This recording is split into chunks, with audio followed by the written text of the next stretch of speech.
Welcome to a very festive episode of Paranormal the New Normal. And yes, I am getting into the holiday spirit with this episode. It's your host, Jeremy, as always. But, some say I look like a few of the beasts we'll be talking about today. But as you know, this is the show where I try to make the paranormal a little more normal. But you know what? Today is a normal day because these creatures have been talked about since the hundreds of years ago. So I'm gonna go with it and say this is normal, at least for some Europeans, but and just for people who like to beat college kids. I don't know, but we'll roll with that. But my guest today is Rissa Miller, who is an expert in everything Christmas and kind of creepy Christmas, and so I am very blessed to have her. And when I saw her profile, I'm like, I need to have her on my show. I do. Ooh, welcome, Rissa. How are you doing tonight? Thank you so much, Jeremy. I am doing great tonight, and I can't wait to talk about some holiday cryptids. Oh, mm, the word holiday cryptids makes me so happy. It really does. Well, okay, any combination of words that says cryptids, I love. But so, first things first. Mhm. This is the question I asked everybody at the beginning of the show: is what got you into the paranormal to begin with? Oh my gosh. I think it's just always been part of who I am. I remember being a little girl and being able to see spirit entities and being aware that there was something else going on in the world beyond what we could normally see and experience. It's sort of just always been part of me. It wasn't something I began, it was just part of life. And I have had many experiences with ghosts throughout my life. And it just seems like a normal part, as you say, the new normal, but always normal to me. Yes, which that's kind of how I started too. I picked up a book in elementary school, as all my listeners know, and it had Bigfoot and Loch Ness monster in it and all that, and the idea of living dinosaurs, which fascinated me. So I, from there on, I was a cryptid head, and I went in and out of it as I grew older. But eventually, the adult side of me just said, "We are paranormal for life," and hence I started this show a good 8 months ago, and it's thriving since then. And I love having these guests on to talk about these type of things. So my second question, and it's Mhm. always okay if the answer to this question is no, because it happens. It was my answer to this question was no for a long time. Have you had any experiences with any type of cryptid, alien, ghost, spirit? Take your pick. Well, ghosts, yes. Many, many, many experiences with ghosts. Cryptids, not yet. Aliens, not yet. I would certainly be open to it. It just hasn't happened. But I have had experiences with ghosts on and off throughout my life. So, yes, on that one. Ooh, any very interesting ones you care to share? Well, I am a ghost tour guide. So True, you are. I have a unique advantage in this situation. I'm trying to think of the most interesting ghost story. Well, Hmm. first things first, where do you do your tours? Because I don't think I ever asked you that. Oh, I work for Maryland History Tours, and we work out of Ellicott City, Maryland. But I do presentations other places as well, like what we're talking about tonight, the Christmas cryptids, the unmarried monsters. I have done that all over the place because it's a topic people are really curious about, but there isn't that much to be found. So it's been something I've been digging on for years, and I do the presentation anywhere people want to hear it. But my ghost tours are in Maryland, in Ellicott City. It is a town that is 250 years old, and it's just full of ghost lore and all kinds of unique stories and entities. Well, and as much I would love to. Oh, I'll put that on my travel list because my travel list is huge. I haven't been to so many states in the country; it's ridiculous. But I blame my parents. They always had to take me on cruises to international places instead of freaking local places. But whatever. But let's start off with where it all began, though. What Okay. what started Christmas? What started the winter solstice? Solstice. Yeah, I Well, the winter can't say that. solstice started Christmas. Let's do it that way. So winter solstice is a phenomenon of the earth, of the functions of this planet. It is the shortest day and longest night of the year, meteorologically speaking. Meteorologically, yeah. So it happens every year. It's always between December 20th and 23rd, and it is a long, cold night in the northern hemisphere.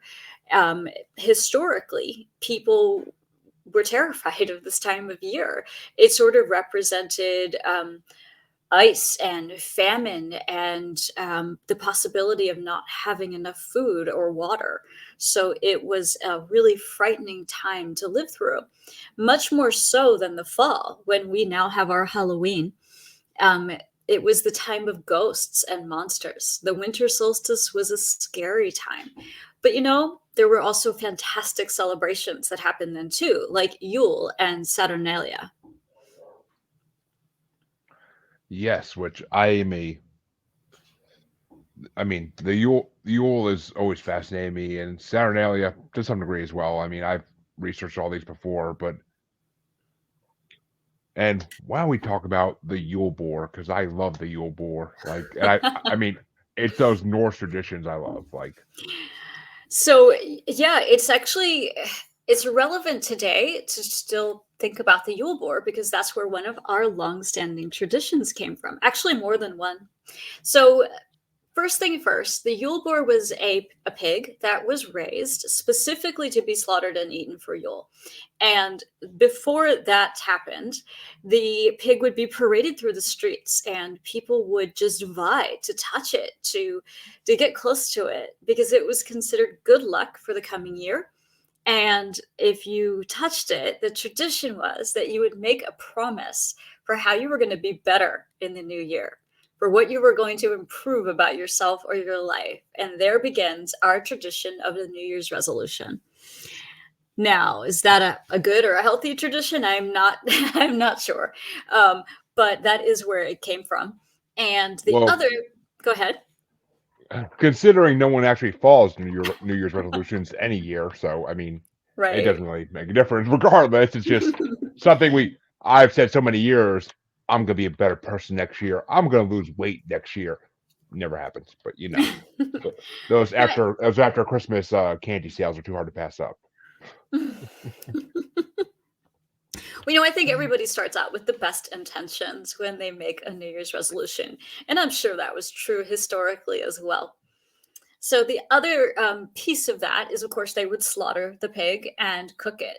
And as many people as possible would try to get a piece of that because it was considered, again, another function of good luck when you had to get through a really long, cold, hard winter before things got, back into a growing season when there was plentiful food again. And that also began our tradition that is followed to this day of the ham at Christmas time. So the Yule Boar started both of those things, and it dates back actually thousands of years, not just hundreds, thousands of years into history. So yeah, the Yule Boar, an old, old, old tradition in the holiday. See, my family has broke that tradition because we prefer prime rib on Christmas rather than ham. But I mean, come on, it's prime rib versus ham. Who the hell is gonna pick ham? But I don't know. If you were worried about pleasing the goddess Freya, you might go with the ham. well, I mean, Odin can please her, so why should I be able to? But that's the way I see it. But before we move on to the furry creatures of this Hmm. special day, let's talk about the big old fat man himself. Who Sure. really was good old Saint Nick? So Santa Claus and Saint Nicholas, they've been sort of blended together in our modern culture, but they're actually two totally different stories. Let's start with Saint Nicholas. Let's see. We're going to go all the way back. I want to give you the right year. I have my notes here. He was actually Turkish. So he would have been what we would consider now a person of color. And he was born in 70 AD. His family was really, really wealthy, and his parents did die young, leaving him a rich man at an early age. St. Nicholas was a good guy. There's no two ways about it. He used his wealth to help orphans and feed people. And hi there. He used his wealth to feed people, to do good deeds. And he did become a bishop in real life. But there's a lot of lore and legends around St. Nicholas that are really juicy. And they say that's where the Christmas stocking perhaps started. So historically, if a woman didn't have a dowry, which is money or Yes. goods that her father would pay to a potential new husband, she couldn't marry.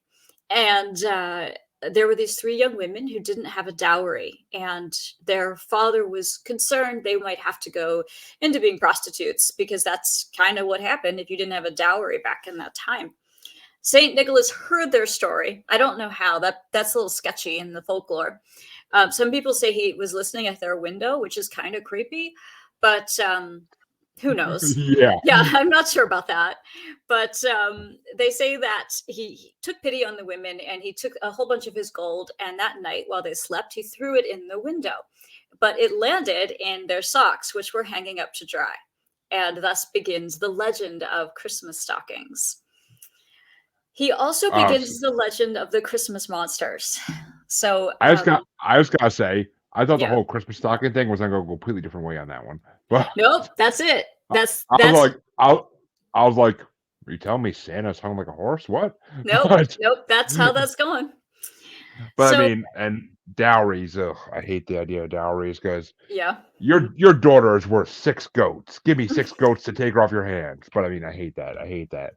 Like, women are not worth livestock. I'm sorry, they're not.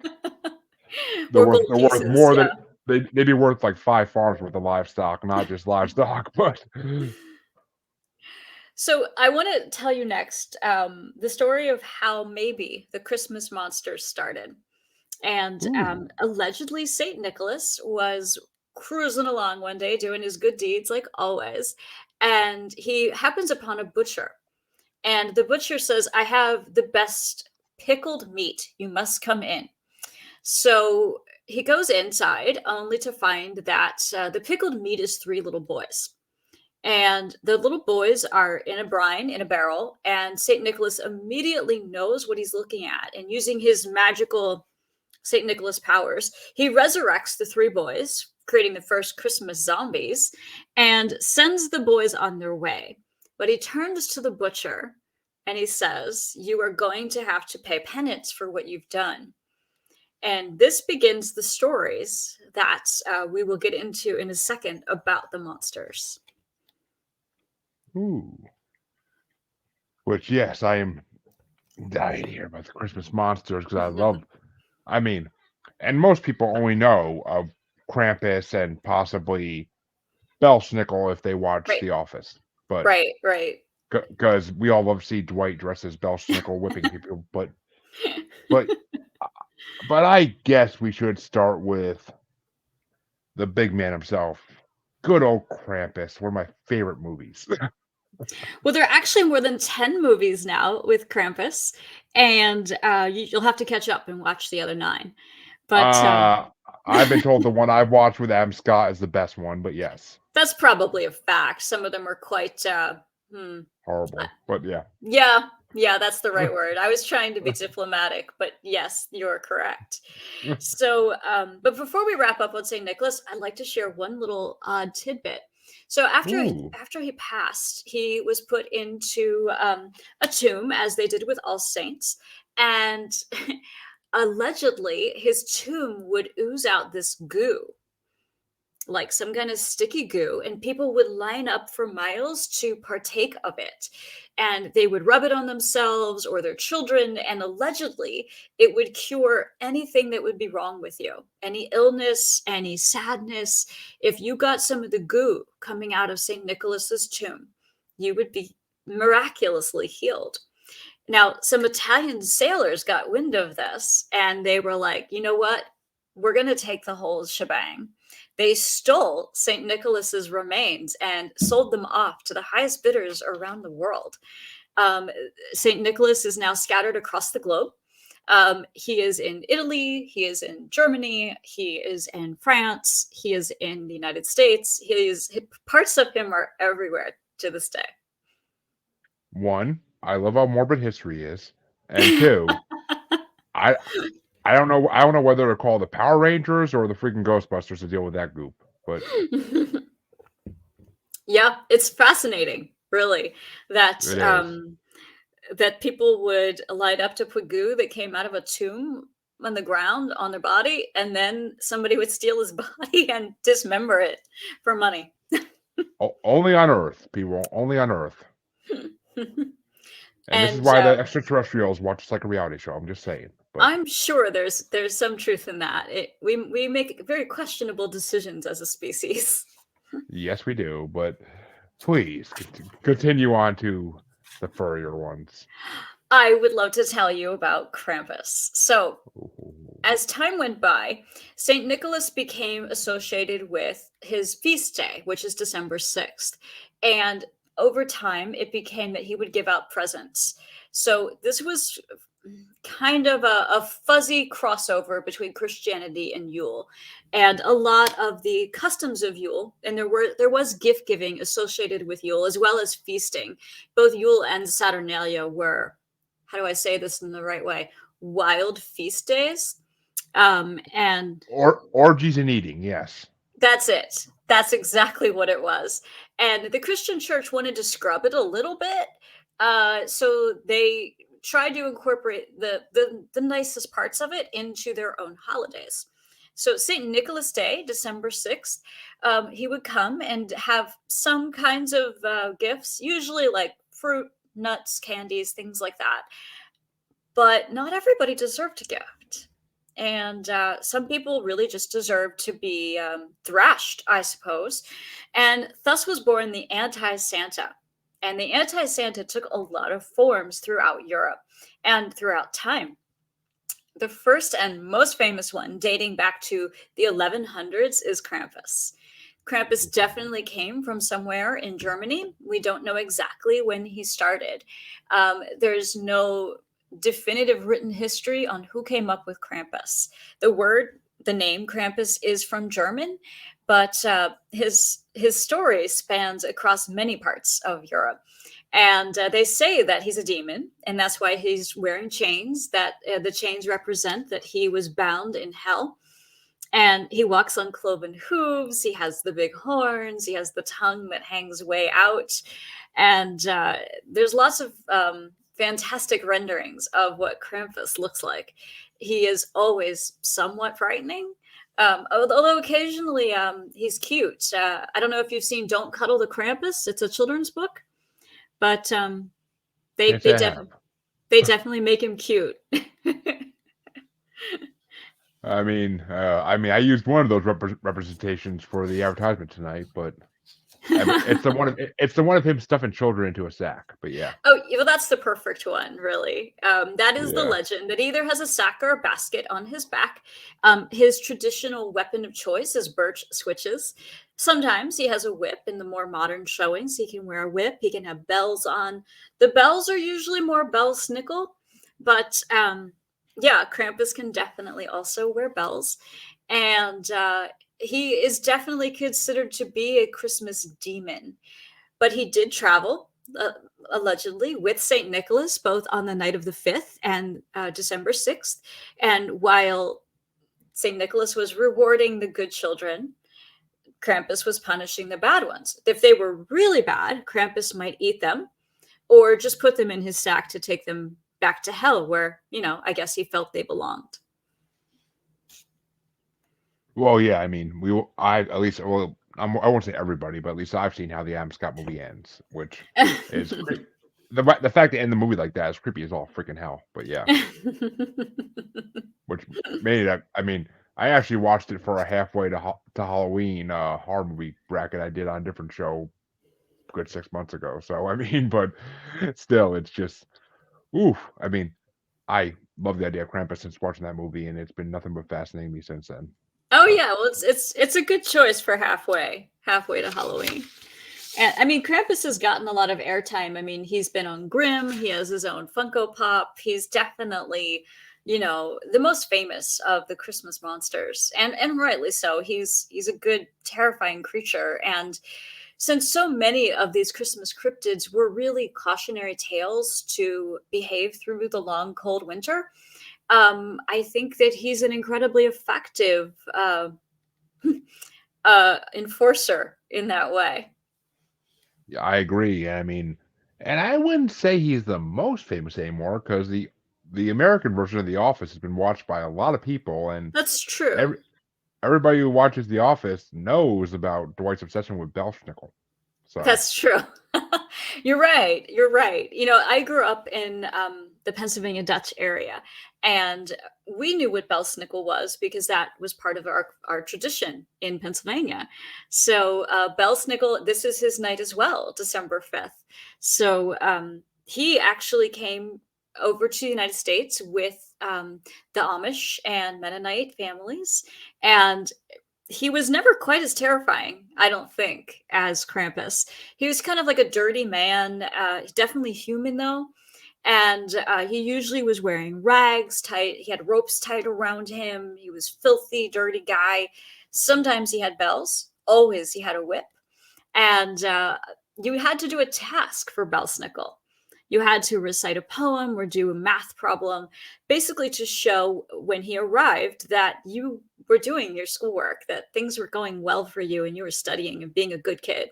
And if you were a good kid, he would take his hand into a sack and throw some nuts and candy on the floor. But you can't be too eager, because if you're too eager to go after the snacks, he's going to whip you anyway, because you can't be too greedy.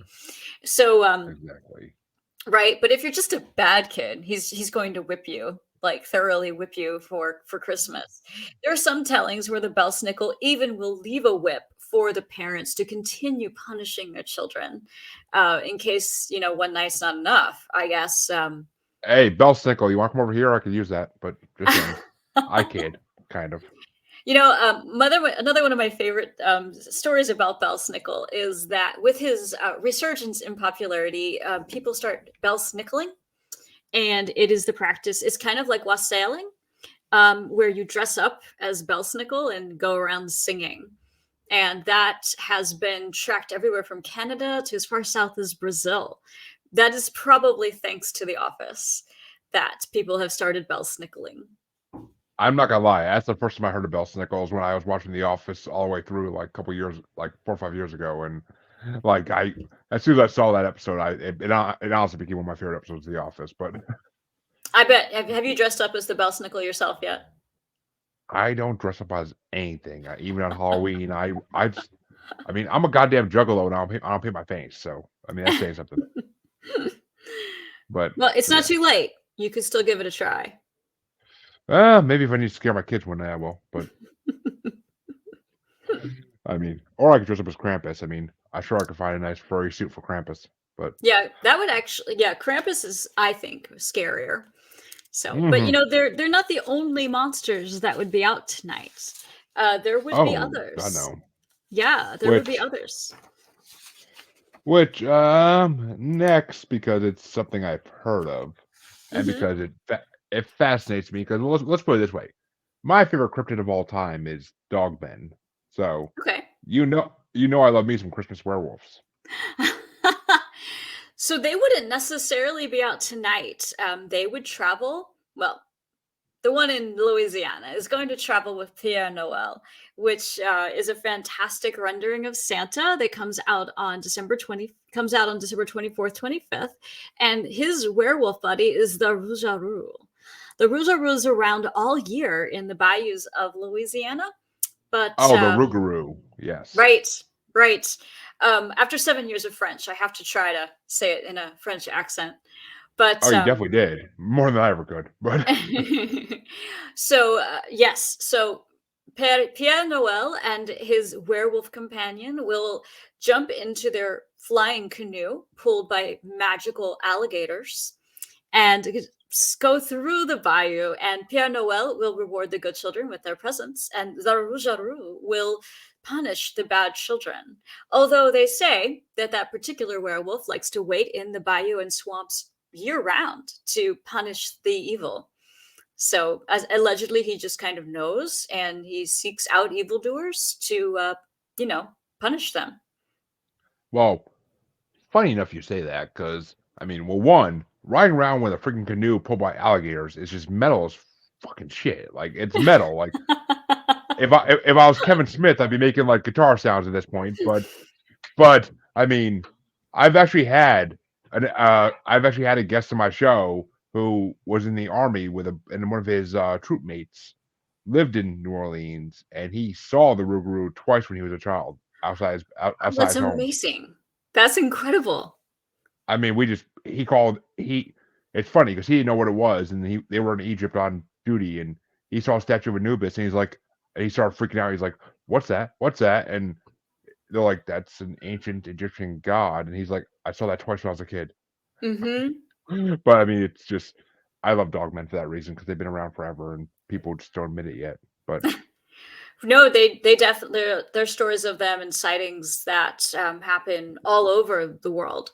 So yeah, definitely that's a thing. There's another legend about werewolves though, and Christmas, and I'd love to share it. And it is that anybody born on December 25th is destined to become a werewolf. Apparently, it is such an affront to Jesus to be born on his birthday that you would have to be punished. And the punishment is that when you hit puberty, you start to turn into a werewolf. Now, they say that you could possibly counteract this by taking your child and singeing their nails, like their fingernails and toenails, with fire. But it still might not work, and they might become a werewolf anyway. There was even a movie made about this phenomenon. And hang on here, I'm going to grab it so I can give you the exact right date.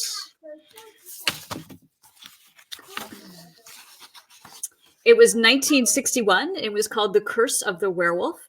And basically, a young woman has a child on Christmas Day, and his name is Leon, and he becomes a werewolf in the movie because of his birth date. Not because he was bitten, not because of any family curse, not because of any magic garment, but because of his birth date.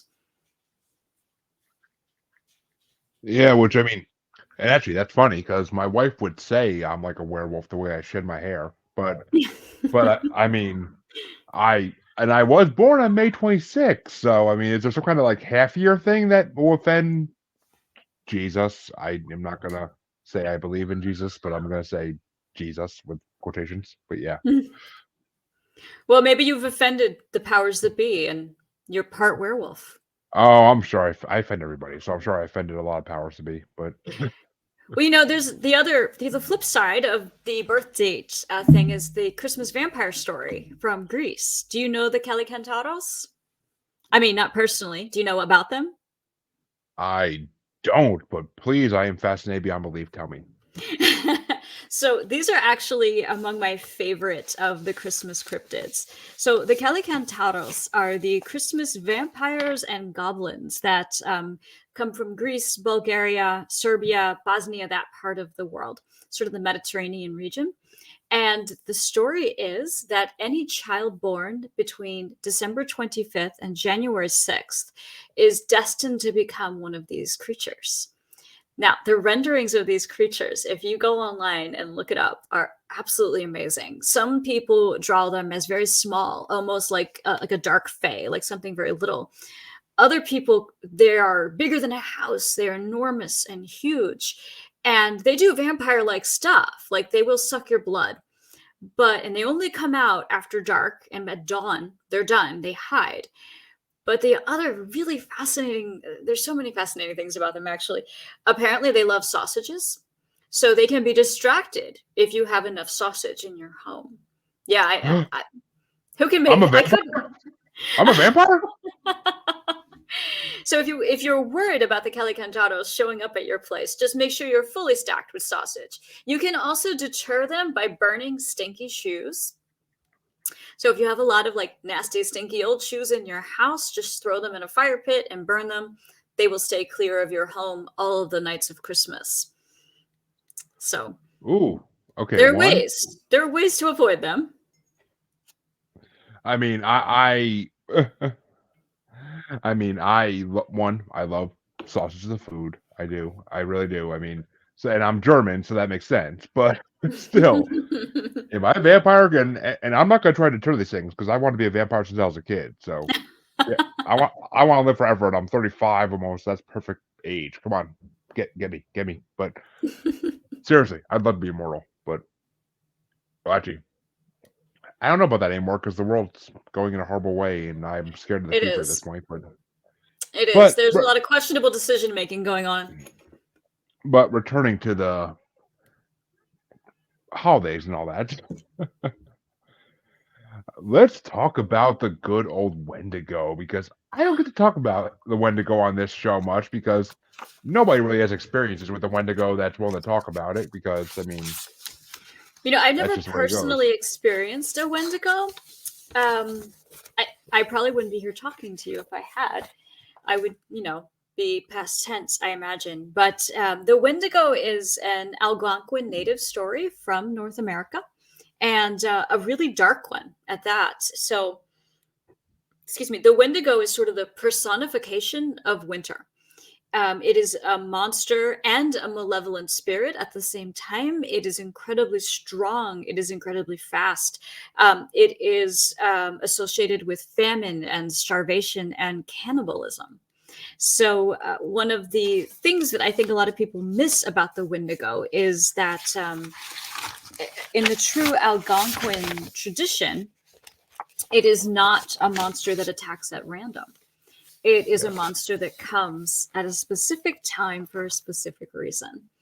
And it sort of invokes insatiable greed and hunger in people, literal hunger. And it creates cannibals out of regular people.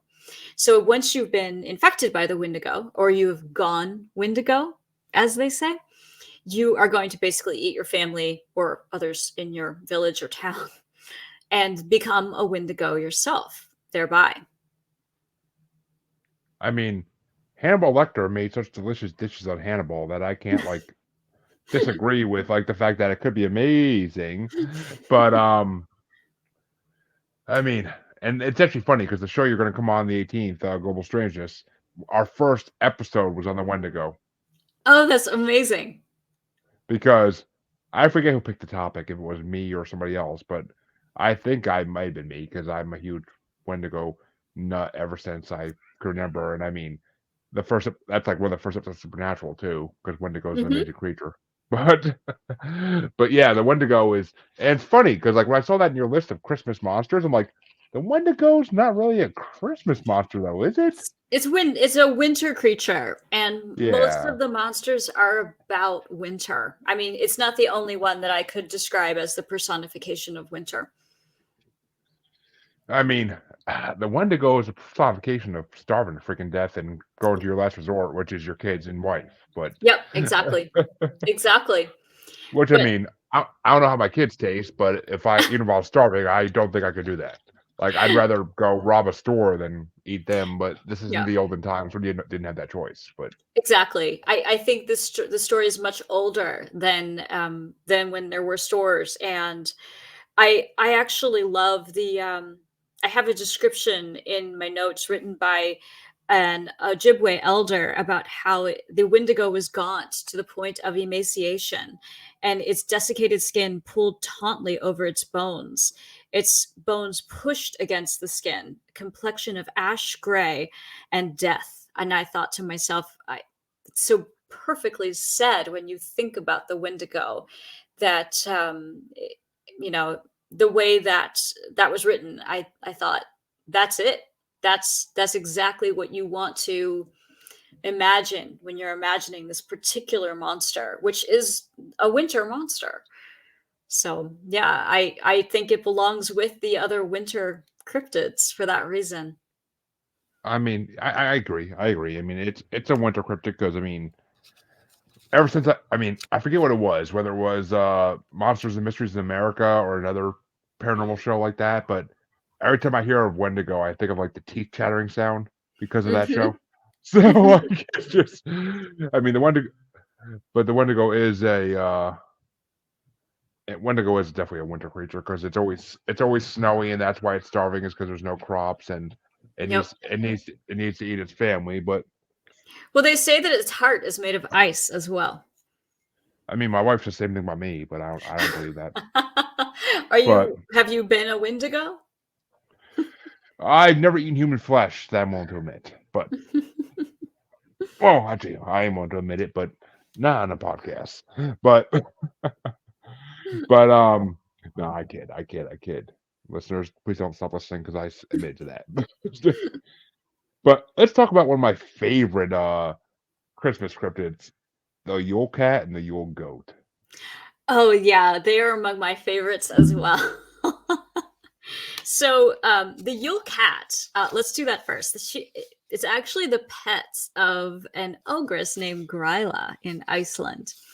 And Yule cat shows up on Christmas Day and peeks in your windows, which is already scary because Yule cat is like 2 stories tall, probably bigger than many homes.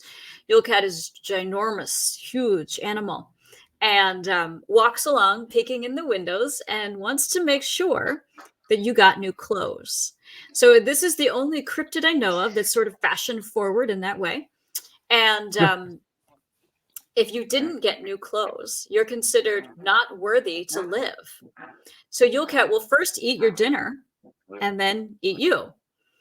And the whole idea is that you that you were supposed to get new clothes if you have worked hard and you have been industrious, that you would have earned enough to merit giving at least a pair of socks.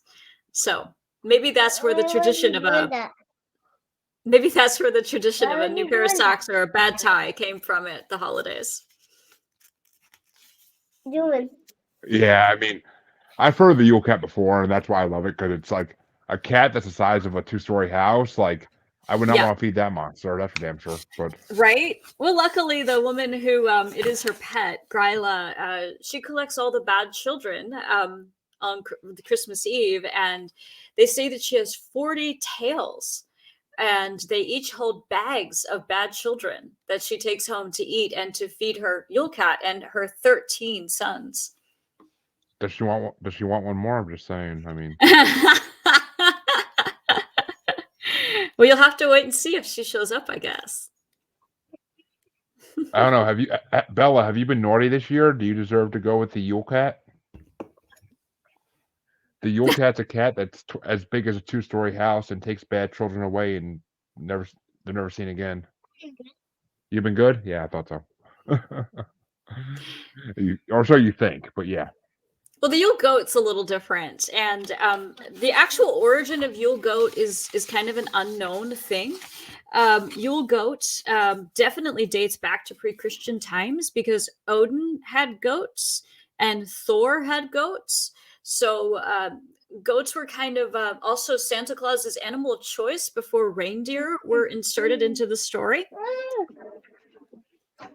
So reindeer didn't even come along until the 1900s. Before that, Santa had a goat. But the Yule goat is a little different. The Yule goat, whoops, the Yule goat would show up at your house. He would wander towns and villages and judge people's holiday decor. And if the Yule goat found that your home was not festive and not up to snuff, he would headbutt your front door until it was thoroughly damaged and you opened it to, pay homage to him in some way. He would expect a tribute of food.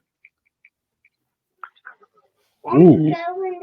And yes, I every time I hear Thor's goats, I always think of the fact that they would always reincarnate themselves and that he Yeah. would eat them. He would eat them if he's hungry, and they would just reappear the next day.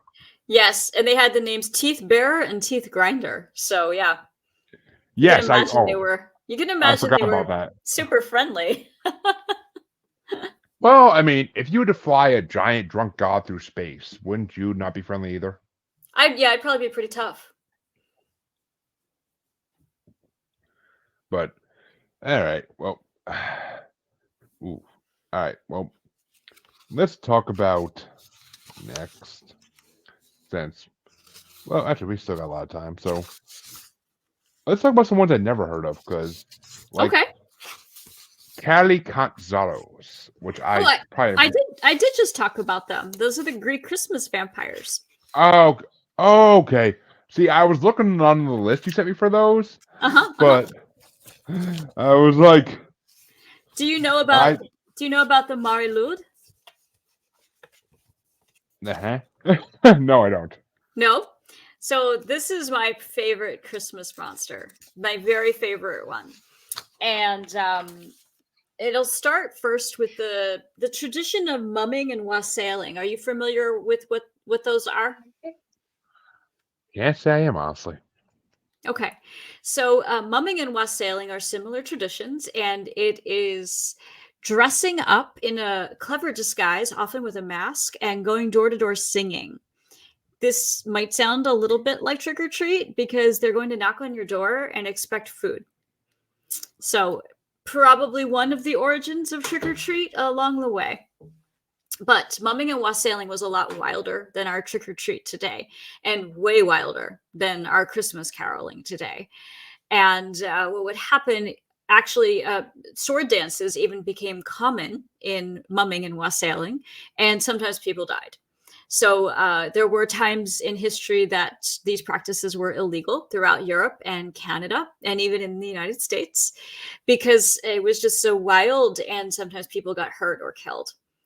But one of the figureheads of the wassail, which was the name of this practice in Britain, across Britain, was the Marilud, and that's spelled Marilwyd.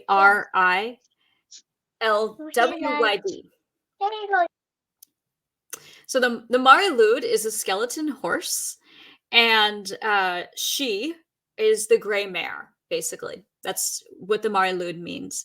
And the gray mare shows up at your house and will challenge you to a battle of rhymes. Which, I mean, when I hear sword dances, I think of Adam's Family. But No, it's not quite like that. too bad. Those were fascinating as hell in the original '90s movies. But Right. So yeah, Babushka, yeah. right. But yeah, so the Marilud, the skeleton horse, it was kind of like the original rap battle. And when she knocked on your door, you better be ready to throw down in her battle of rhymes. Oh, a good old fashioned rap battle, which they did in what the hell are they called? They had them in Assassin's Creed Valhalla because the Vikings used to do them. I forget what the hell they're called. Mhm. Yes. And it's not unlike that, but this was in Wales that this particular practice started. Well, Wales was Vikings technically. I mean, at some point. So, I mean, the Vikings took over everything in Northern Europe. That's for damn sure. Indeed. But Oh, indeed. But this was a little later in history, although I don't have an origin year on the gray mare, but I do think that she's a really fascinating character. And if you get online and look up what she looks like, it's a skeleton, or I'm sorry, the skull of a horse, and they would decorate her with ribbons.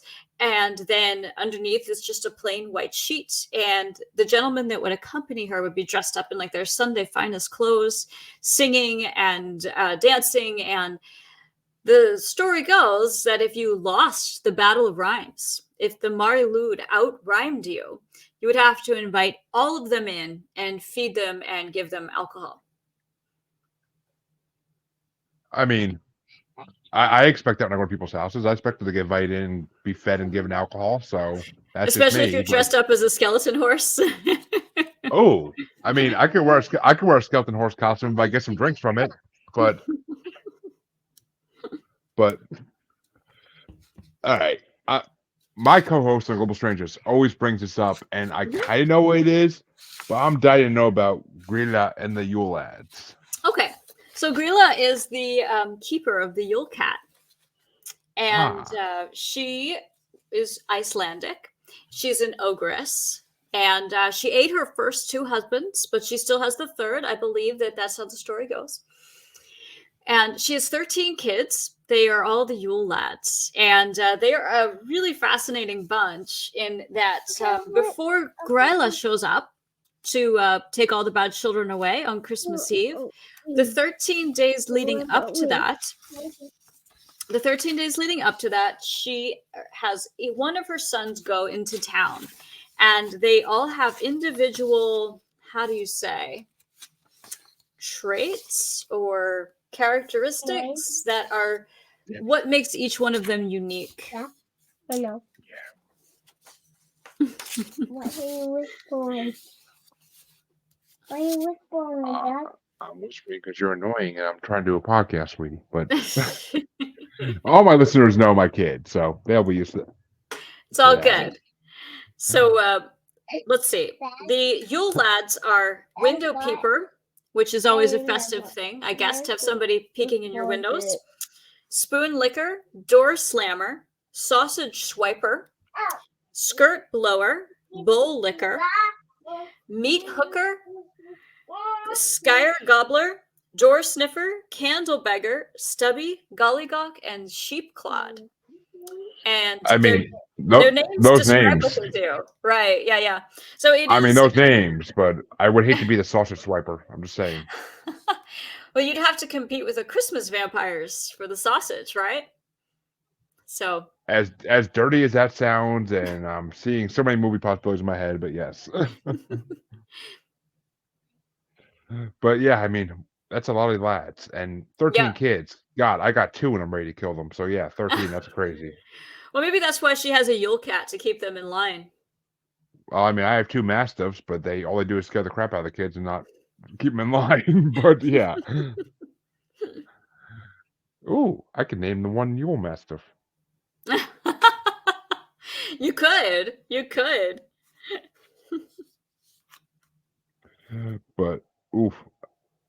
Now, are the Yule lads anything like the Hidden People, or is that a different story completely? The Hidden People are a different story. When you're talking in Hidden People, you're talking kind of just like the Fae in general. And when I say Fae, I don't mean like cute, happy fairies, to be totally honest.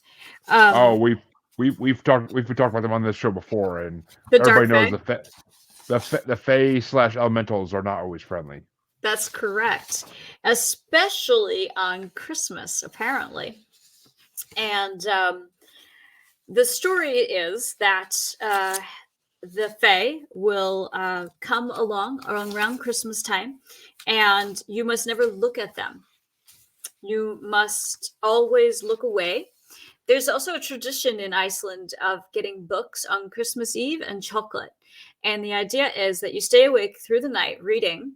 And if the Fae were to come into your home, your feet must be up off the ground, and you should not look away from your book. You must keep reading and let them take your chocolate if they want it. Okay, well, as a kid who loved reading and chocolate, that'd be damn hard to even have the chocolate sitting there still. But I will say, I don't know, maybe it was the new Harry Potter. I might be willing to give that up chocolate then. But I mean, we'll see. Well, yeah, I mean, the traditions of around the Fae, in Iceland especially, there's a lot of dark legends and scary stories. I mean, like you don't want to meet one at a crossroad, for example, ever, but especially on Christmas Eve, because they're going to challenge you to a riddle that if you don't get it right, they can take your soul. Ooh. Yeah, so like I said, super dark stories around Fae and the Hidden People at Christmas time. But who is Queen Hild? Queen Hild. This is a sort of like a children's story or a legend. Do I give it away? Let me just tell it. So the story goes that there is a young woman who is a servant on a farm, and her name is Hild. She's a lovely woman, and the family loves her, except every year on Christmas Eve when they go to church, they come back in the morning. I guess it's a very long service, and the farmhand is always dead, and Hild never knows what happened to him.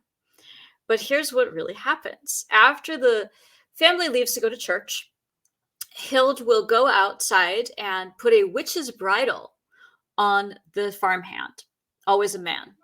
And a witch's bridle will turn a man into a horse, so she can ride him into the mountains and into the Fae land.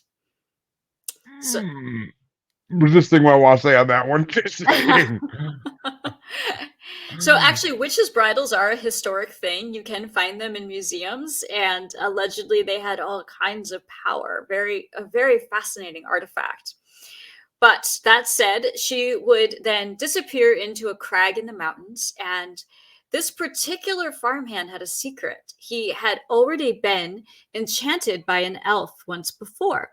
So he was able to remove the witch's bridle and follow her and in his human form into the crag in the mountains, only to find out that she was in fact a queen among the Fae. But unfortunately for her, she was cursed. So the curse yielded that she could only see her family one night a year, and that was Christmas Eve.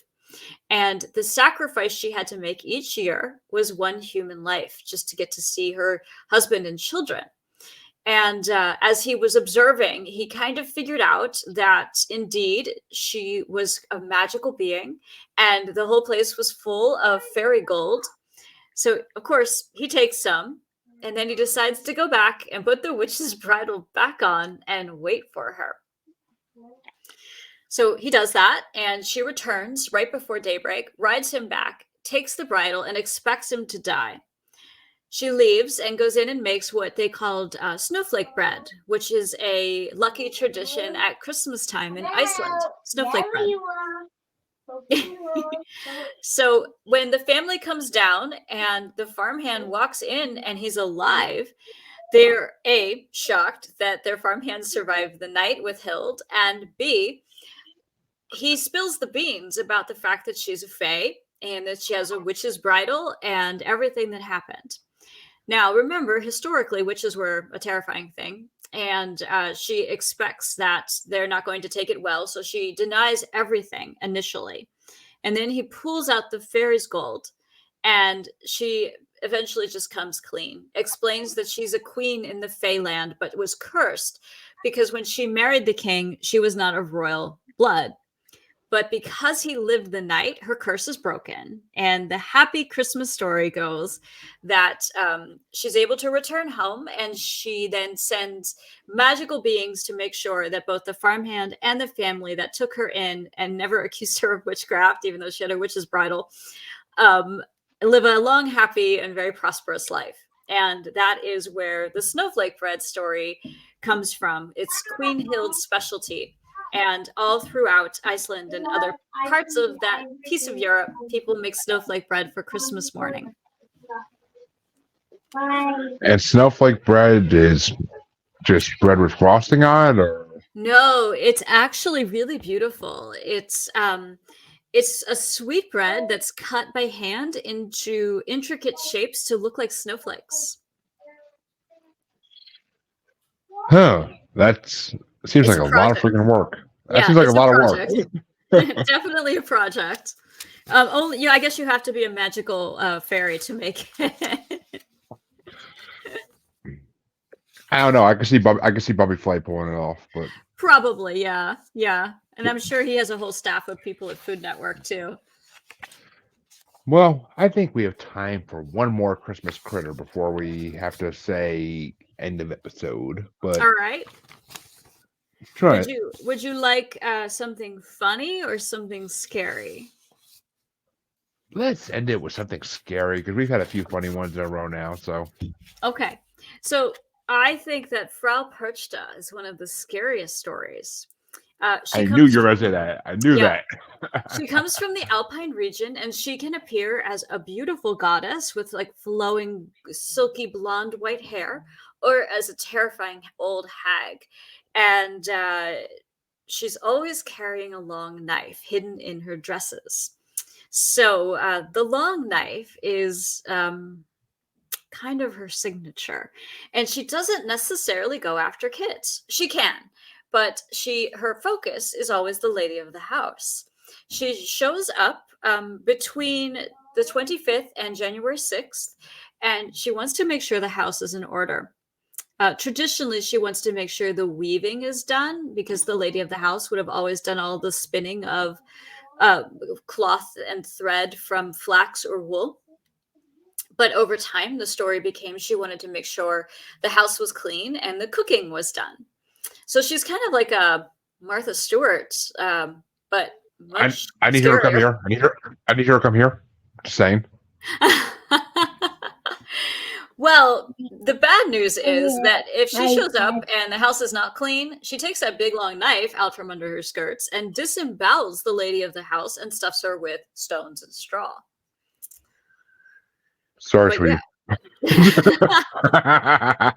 yeah, right. Nothing. But And the other thing is that she is the guardian of beasts. So if you want to leave an offering out to try to dissuade her from killing you, you must always leave rice porridge. That is her item of choice to eat. And if you leave anything that is an animal product, she will disembowel you and stuff you with stones and straw. She also has a whole herd of children called the Perchton. And if you look up Perchton, you will see they look exactly like Krampuses. The only way you would know the difference is that they come on a different night. Krampus comes December 5th and 6th, and the Perchton come later between December 25th and January 6th. Now they are going to go after the bad kids, and they're going to disembowel them and stuff them with stones and straw once again. So, I mean, there's not just a couple of them. There's like an army of them. It's like imagine dozens of Krampuses showing up at your door to punish your bad child.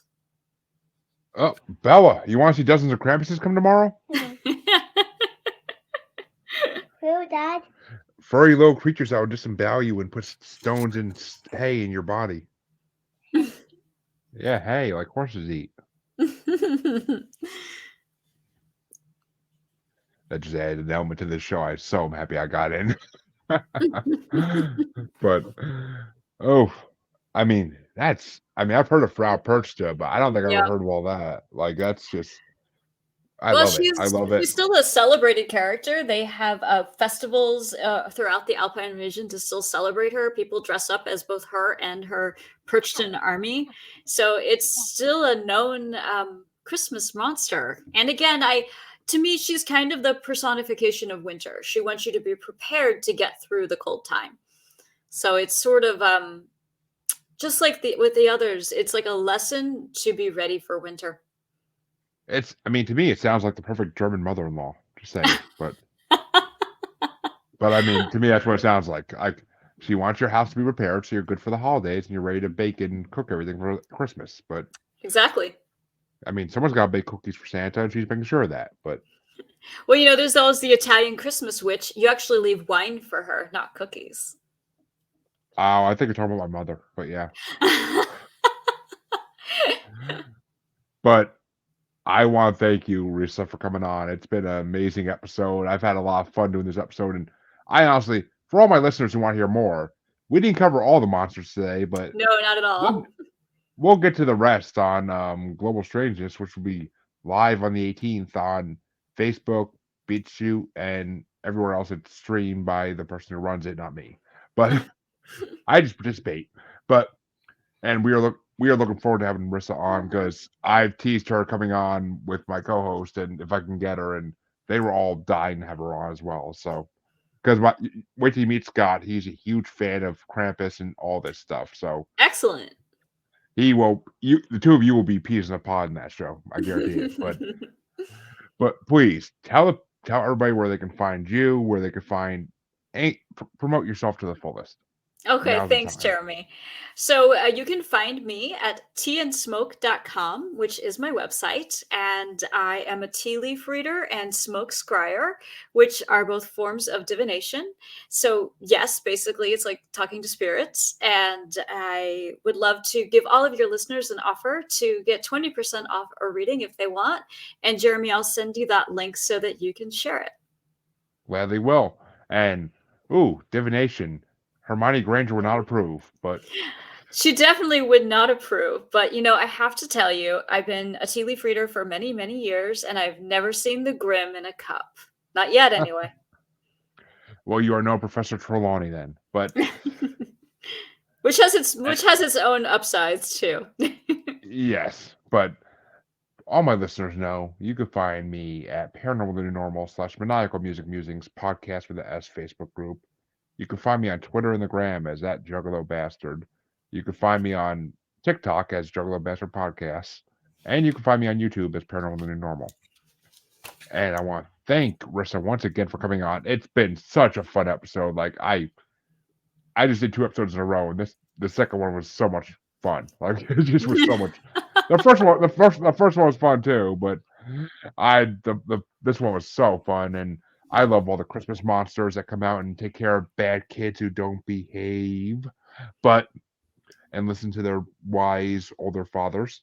But I can't wait to have you on Global Strangeness, and I will reach out to you with details about that in the future. And for my listeners, please check out Global Strangeness. It's a discussion podcast I'm on for paranormal that's so much fun and always informative. We learn stuff every episode that we never knew about. So I look forward to it. Please come check it out. And thank you for listening. I will see you in half a week or less. I'm not sure when this episode's coming out just yet.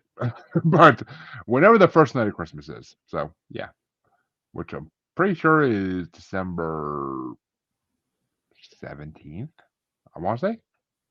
Am I wrong? It depends on which calendar you're using, but it could be, or it could be the 24th. True. All right, well, I'll have to Google some of that, but catch my listeners next time.